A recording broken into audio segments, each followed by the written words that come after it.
student and yes a ya dissect meeting akoso ekwakotie de afiri ho no mo ebaye public relation officer education ministry no say there was a ban no ayen share kra wode eboa amasa private schools no fees no eho abansem babre power bedwako bi me kire board bi a wo mo na eba be hwe eto ne ho sansam se company bi antwa to ne ade ne ko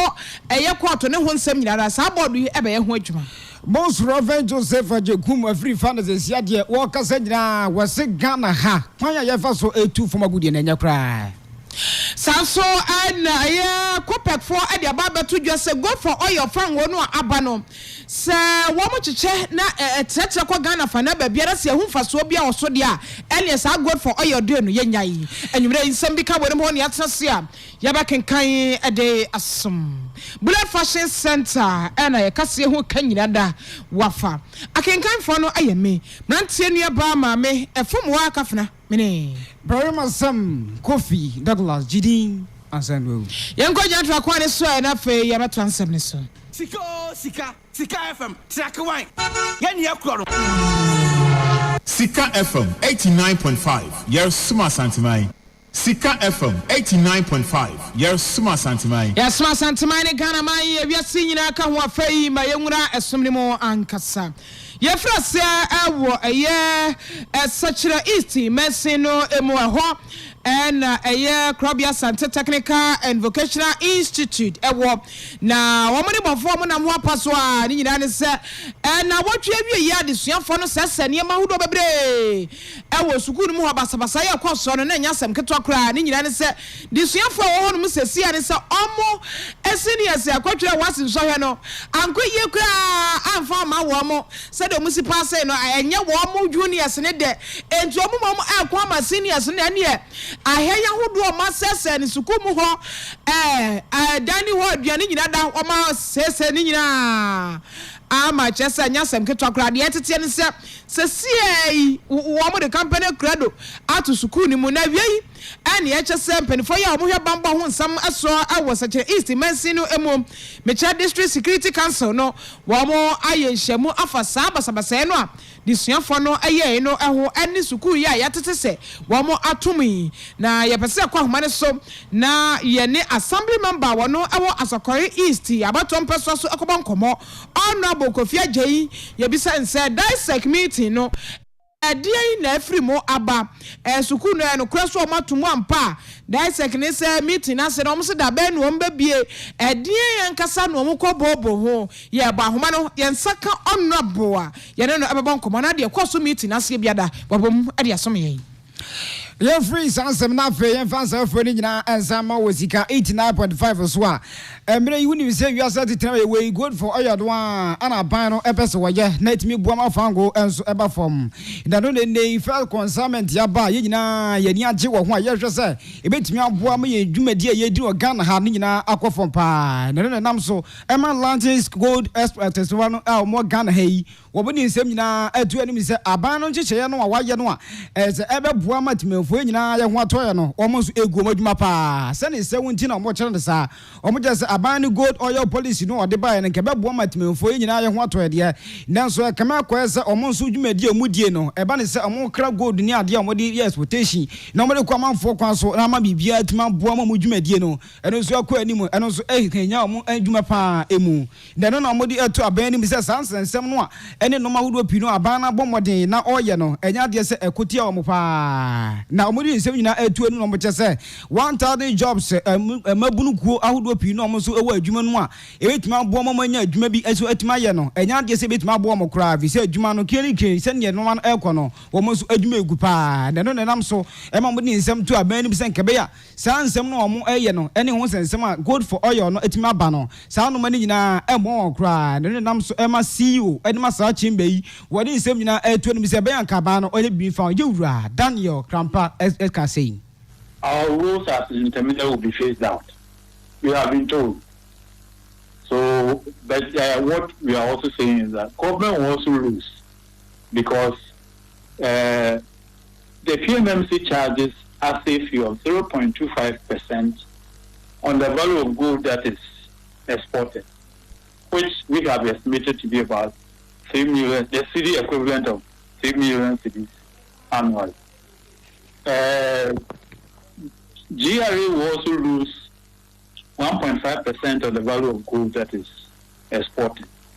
And Minerals Commission will also lose 0.2% of the total value of gold as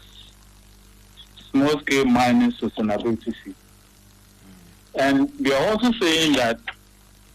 the jobs of thousands of people who are engaged in the gold exporting activities will also be lost when this policy is fully implemented. Now, the amount of money that comes in for LGUs to buy gold, which is about $2 billion a year, will also be lost.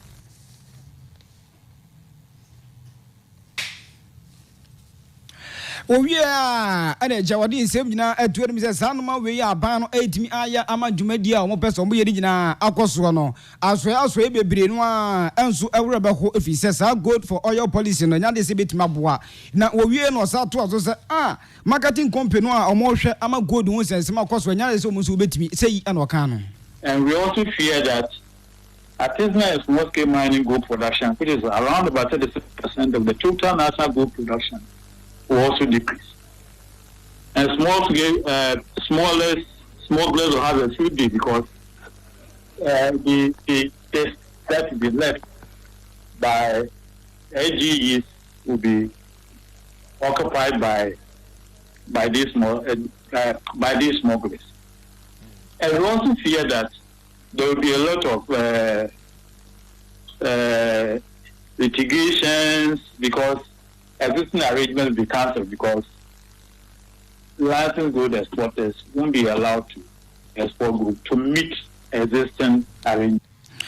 Aha, you run 70 na another 2 enemies says here there's a gold for oil policy na bande by and omujuma ebegu an office to one be mama said made in so akoso no mo so nyande so betima boa amasa no nyina etimi akoso ntibeya ka ba no onye bibi emfafa ho sisia yento akasaba no asoi na gold for oil koya and a chamber of petroleum consumers Ghana copper for eka wasemi wamo hse eye boy you know the edi kan about sadi aboma mane de no 40,000 metric tons so and edi kan aba na no and a copper for hse abani man wonya no onchechem on distribute na chese pumps ahodo ni nyira sa fangu ya abai ebi enko ho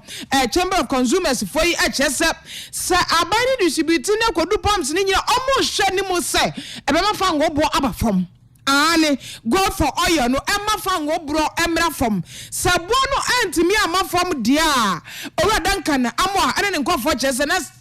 good for oil di no emfa so bia amaso enti ehu behia se abani ebejai se emfa so boso na se yehu ne se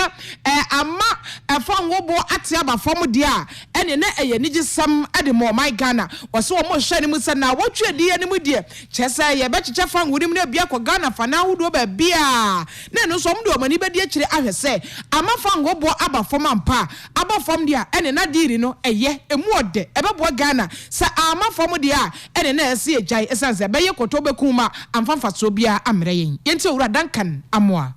Numbers pertaining to this gold for oil is very crucial. If it doesn't solve the escalating fuel price situation and doesn't also stop the cedi depreciating, then we should stop the politicians from, meddling in fuel trading or oil trading completely, because that will not be the solution that Ghanaians are clamoring for. But like I said, the numbers that they put out from the coming week will determine whether we are able to stimulate the markets downwards,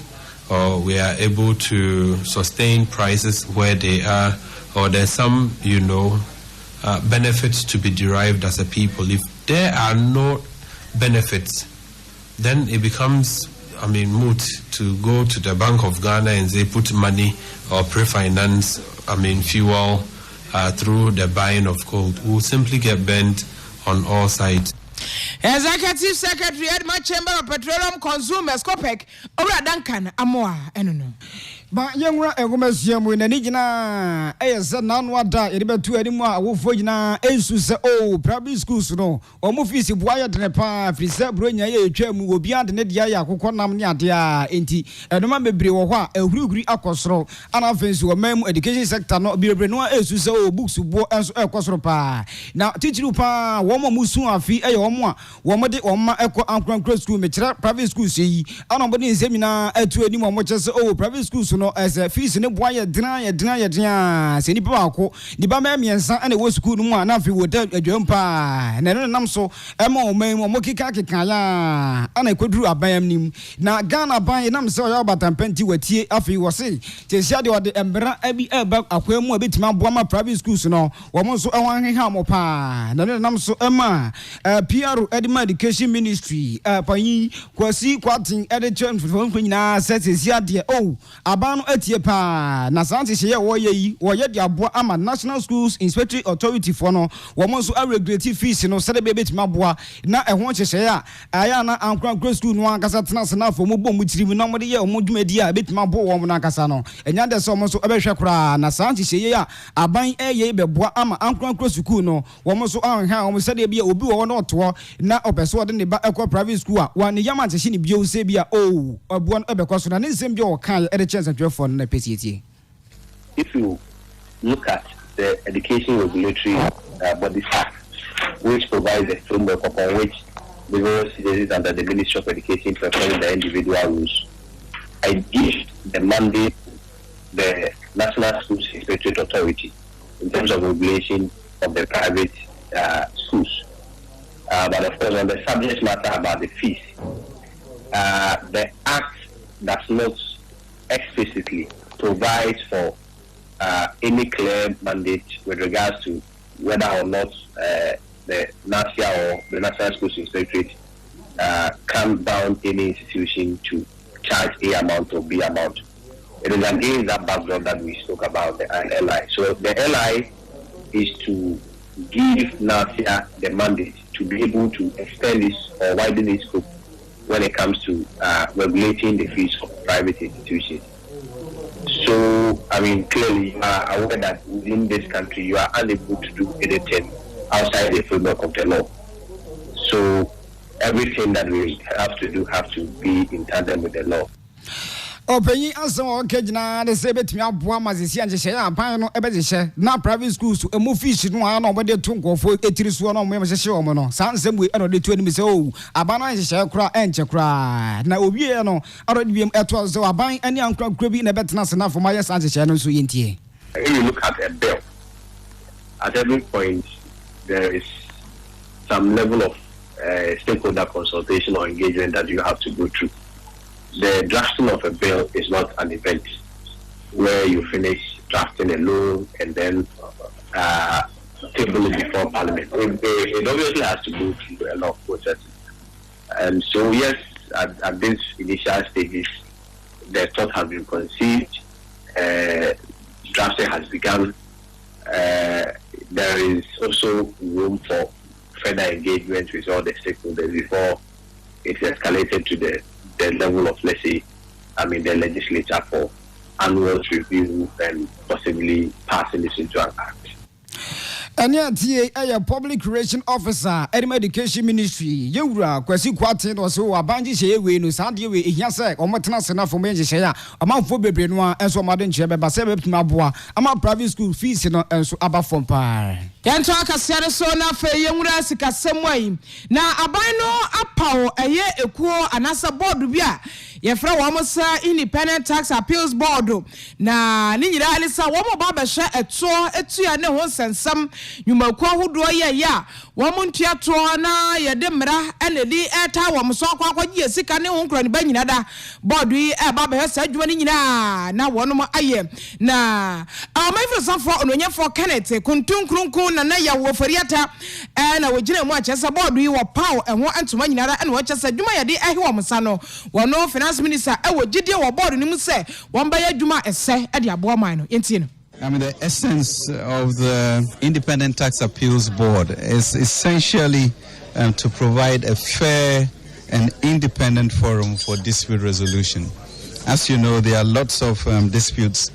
between taxpayers and Ghana Revenue Authority, both on the individual basis and also on corporate basis.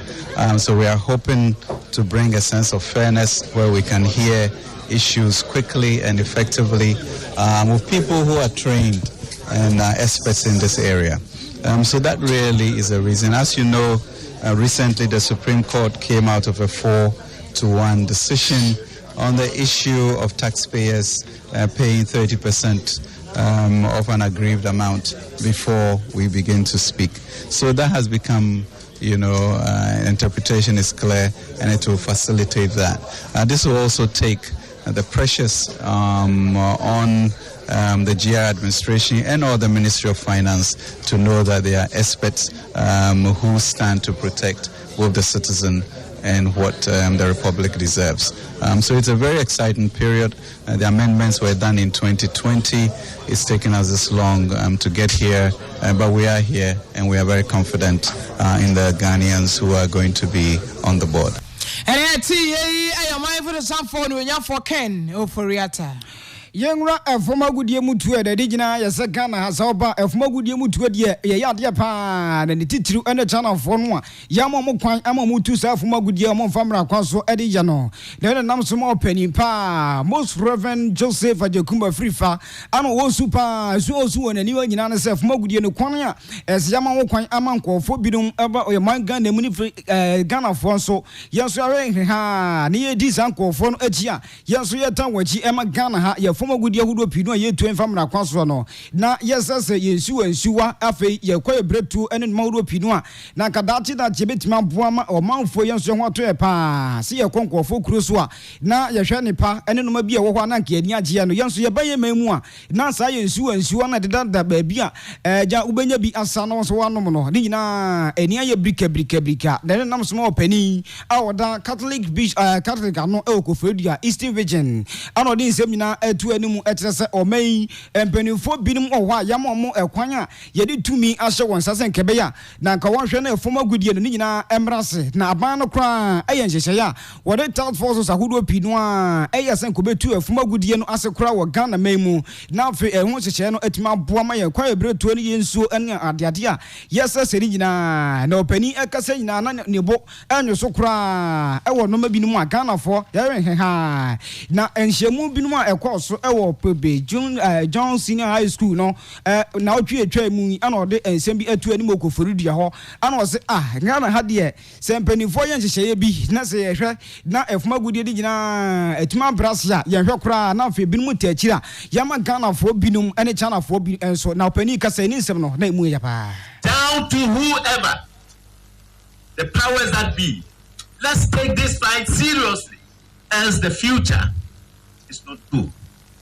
Just yesterday, somebody told me CSIR has also cautioned that our water bodies have become so dirty, not potable, that the next couple of years we will have to import water into this country. How can we do that? How can we sit like that? I drive past Brim like coffee and milk. And this is Ghana. And we are all sitting down. We are all keeping quiet. We have to begin to talk, continue to talk. Galamsey is going to kill this country. The money that you will get today will deprive so many Ghanaians of good livelihood. The politicians must listen to us. We voted you. Work for us. Parliamentarians, chiefs, police, army, everybody. We have to be worried about what is going on. We have to. The amount of money that you will get, and look at the amount, the vast land that is destroyed. Openi ansema okejina wasi ne Sikka obenya free efuma gudie tuobo no eda seboa ebesa kra enti yadwina yadwini nchima afo eho afi yenso enya akwanya yeye forest yahodo pinu a yebo ekwa ebretu ho ban na afi yenso ewa aso ya yebo yenkasa ye ho ban no yenhwe na sa no ma wanyina asientu sere be ya dache no ye ho ebeto yen wasugu so a wutie Sikka 89.5 Enmire no sia kase boda ye kaye tie fo se Nyankopon ye adoma ene na wo pepepe ene Sikka FM dwumadi fofra ya hyehyɛ kra nkanso kra ebeba so wodadwen ene sɛdie mpa na etete wo a enti ama woda wadwena so woni ba ma bia hyehyɛ wade woni oba bia hyehyɛ wade na wade ne kura enya ma so no kwanye wo bande wo fa so de be ma ne ye wo se de wo se wo dwodwo wo no wodwen ho a wontia se ho kodim pa ade ne nya ma so pese wo gi sika wo ba isu wo mfa sika ma wo ba ma isu wo ntua watena wo sika iso wo so de wote awade ase o ne so wo ba ne ma no wo mpeso mu kun that is sort no wache wo mo pese e ka bi ma wo ho anasa wo de asase ho mansotwe asase ya wo dia ho nkrata nyina ho obi pese chinchina wo chinchim nsaje asase edan wa wo daya enso he hwe be ma ni wa wo miensa en wa to mo pa hwia ko wode fofra jankode ni nyina egu so wa chese wa setre mu nyina ya na be ma no wo endwai e ma ne endwai da brane nka bi ma wo edan na mo asini koko na mo bra mo ye na wo mo ba fofra endwai no ye nchem na je wo de na fe nkoda no ye ma ne hwe no eye ne ma no enti bomodien se wo de sa dadwene no ba beto Sikka FM na o dadwene ne sen abadwafo aka bia ma ne de yie ato ba bia eda esa some ka bom no maka bom no matena se kama se anuafo sa waafo sa busua sa de no enye yeso awade na enye ye ne jetopade no muntaman wo ba kofo na efa da bi eba ne sa no enye ye fa odadwen nyina beda odadwen ne sen abadwafo na wo mo emo Nyankopon ya aduma dwoda ena so adwumadi eba so wo Sikka FM ha na bomodin a se wo dadwen bi a etete wa ezeje se wo hu ba bi a mfemfa from 24 and as abedwafo no I was 0244 666 yemi ensa na hemfimfin ho no wabo 2 no wabo 8 mienu 0244 666 288 and 0260 760319 0260 760319 yanto akasebo no eswe Director General at Ghana Health Service, Dr. Patrick Kuma Abuaji Ababontain, and Auditor General report to Munsama Abba, Wabai Piano. Now, and some of the baby, so you wababa is here, Sikka, and I'm penny for another free sano cratch. One man says Sikka ambulance, one maka, Sikka be called ambulance, no, ama. COVID-19 Sikka ya de bo COVID-19 ho brase wo chese ekekako be se munche mu ahamadu no 50% ya amfa ma COVID-19 ho bra o ya de kowura budget afenso ayi frontline workers ya nurse fo ya ka sa ya be ma wo mbibi kakra na ja ayi insurance yo insurance na nko one more tete air condition mo tete office one more insurance no amchafa na de Ghana hano sa wo biti koko board wo hu koko habanda enso scholarship ba ne manage die enti anyanwanwa se insurance ase de ma frontline workers ankodro na ba ko apiem sisi a data general ababa yi ano ane se COVID-19 no vaccine no 1 million vaccine mako 1 million expire date ya che no I expire ase wadi ye wan fa man yipe watugu enti Dr. Patrick Kuma Abuaji chere se we no eye no man etesi se bibi se ya ba na enu ase enwe nye news ade na si o esi da bia na we no mamu yemo hehemo mamu yemo hehemo se bi ade na ase no chinchine twan compulsory by force ya de ba wo Ghana for na ke ezu etri modern papa da bi yenye ne sada nya de se ebe pia bontimpo na nkampese obi ayem from so bi kura kwatwen dia wonipa da bi yemfa ma wom na senti a wo kase ase no eye normal ne kwan ye fa so ese no Director General Dr. Patrick Kuma Abuaji wachirem yentie ne 5 to 10% expiry of a vaccine is normal because when you go to a village and you have a vial that contains 20 doses and you open and you have only 10 patients, you cannot use the next dose the following day. So that's a waste. But we're also not going to say I'm not going to give you because there are only 5 of you. Wastage is accepted, but there's a limit. We also had a peculiar issue of where we are getting vaccines that have about 3, 4, sometimes 2 months to expire, especially part of the donation. So we do a lot of run around to make sure that we deploy them before they expire. So that's in its sense, looking at the amount of vaccines that has come in, it still falls within the right. The disposal is not as simple as it is. You gather them, bring the FDA to certify that it's been properly disposed of. And so that's what we do. So you may find it there, but they are not part of the ones that are going to be accidentally issued to anybody. Okay, so but when we collect and then FDA comes together with FDA, they are disposed of because some of them have live attenuated viruses. So disposal is not like anybody else just throwing them away. There's a particular technical way of disposing of vaccines. So as we speak, have they been disposed of? A lot has, but some might be expiring today. I don't know. And that will not be given out. And mind you, there was another issue. No, the way we started the vaccination, number one, nobody currently knows how many doses the individual will need to be protected. Number two, nobody knew when a particular vaccine will expire because we would have needed a long years to study to see how active a Pfizer vaccine will be in 10 years, in 5 years. We didn't have the luxury in this incident. And so we realized that after WHO has given expiry of say June, they will extend it by 3 months or 6 months because they think it's safe. And then we'll go on, they will continue testing for stability and effectiveness and activity. And if it is still active, they will expand. That's why you have a lot of Pfizer that is seen written on it expired, but they have been internationally reviewed and extended and approved by the FDA that, yes, we didn't have enough information, but for safety purposes, we gave it a shorter duration whilst we continue to study stability of the vaccine. And so we don't accidentally give expired vaccine to anybody.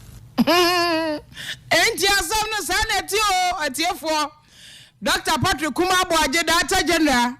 Ghana Health Service, on Obaba Chechem Sentia. So what is a bia expire? No, my no. Bia, me say, me less in answer, ya Makwa Krabias, Yamam 200. Some found Kohon, Moko, Nipa, Honwa, Bebe Hane, and answer 150 bia. On zone to me, 200 nina. Automatically, 50 na cano. I say, you get it. And what you know, I the full and what drones were by drone no yen shed nim. Ebi asumasi anase nipa ba ku bia dodo aseso onya ohun and drone no I Pfizer ni say omo nhede nim say emre tenten be na di asai ohun enti ubahu bi no ni atwo expire na gu ho de na enso wom gu so omo hwehwe mu na no ma cheso da bi expire yento aso no matoa ne won so ohun ye gu so ayakwa na nhwehwe mu gu so akoso no ma chese da bi Espa entwaso enti WHO de baso espa na krom ha Ghana ha FDA fon so ato mo hwehwe mu so no mo so at the stamp as to say banyan ati ase enti enye hu na ho nsantwani ni ba mu finfin ho ba bi sanse enti na de ase no ma yende mo atu egwa na do mo do bo wo ye no so da bi ya to bi egu ya to biagu ebi nso so na expire papa ati ase ade ni kurabu ho a ye di be fra manoni a eba na ben nu owu ba na expire ba di nyina ka ho enti enya de ehu de ase no mo mfa mawo bia o krom ha enti obi anka ne koma ento ne yemse bia de vaccine ase bi ba ba wo bia data general say mo da mo na ha omo hwe kire di amamo Abusia Yanko Porters Chapel International this year dear Nyakopo ya drum omo yen chiche kra e dia aboa tememfo na nyina ye mpaebo obu o wa fi ye hyase on mpai kra da se obekọ adwuma so be de mpaebo ohun hia na kra na sabre die o se wodo kra enu nipadie nyina eto e de ma ntina Porters Chapel International ayen hye kra e de ma ye nyina enu nti 28 days fasting and prayers empire gidigidi pa ye be bo na fe ya kire ye yem na atimi aboa se eya kwantu owaresem de wo haw bia se da wo so no oba obetimi abo ho pa ye na fe etimi aboa pa ne no na Apostle and Reverend Mace Wormont omo enso na host star program ya eba so kumase ade beba na sambre no oba keka pa na emu nhira no wo so wanya bi anopa no nsia edekopem no so ne fa na se o ma hase ama bibia akoso kama pa na da no ibosumi ye bewuram 1st to 28th February 2023 ya an hase na afa ye nyina yetimi akone akobon paye asorofo ene aminifo amos ebabie Prophet Daniel Owusu Amponsa, Prophet Emmanuel Osei Yeboa, and Evangelist Dr. Akwesi Donko. Omunyina eba adebe kumase na fama be bon paye abiem paye am bibia so akwa ani mu dia bo enu nti say be in the presence of the God continually. Esi de bia obeti yakopon twa dia amponua ase na tima boa na Sikka FM any Pillar of Zion Church International Akwesi ewua eda no osofo eda no ise omo boa ama Vida akuma kisi wanya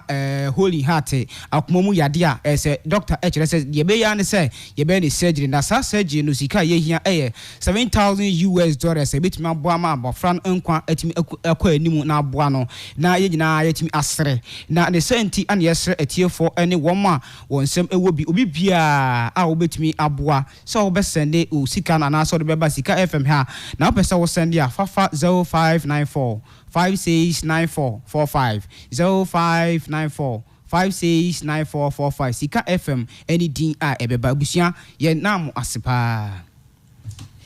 Blood Fashion Center yakopam African way ope bubu anase kaftan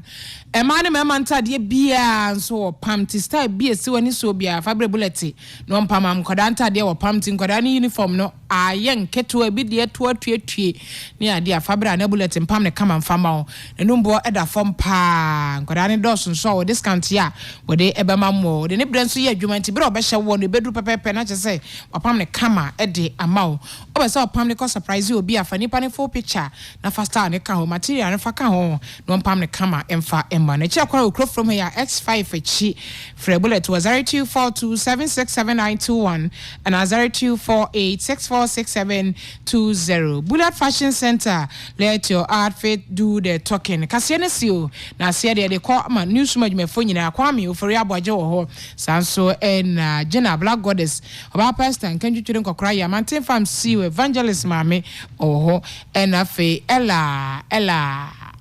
amabrago onso eboy papa afei akokwa sensemeni a chicken rasta akokwa international bla akokwa lion wo munyina da eboy papa technician no DJ Spartan wona chinchin from no de esom yen nwumre yi akenkan fo no ye me mrantie nua ba maame efomwa kafena mene very masam Kofi Douglas Gidin and Sandwell. Yes, I saw na jumari nka yen nyina da atoso yakramo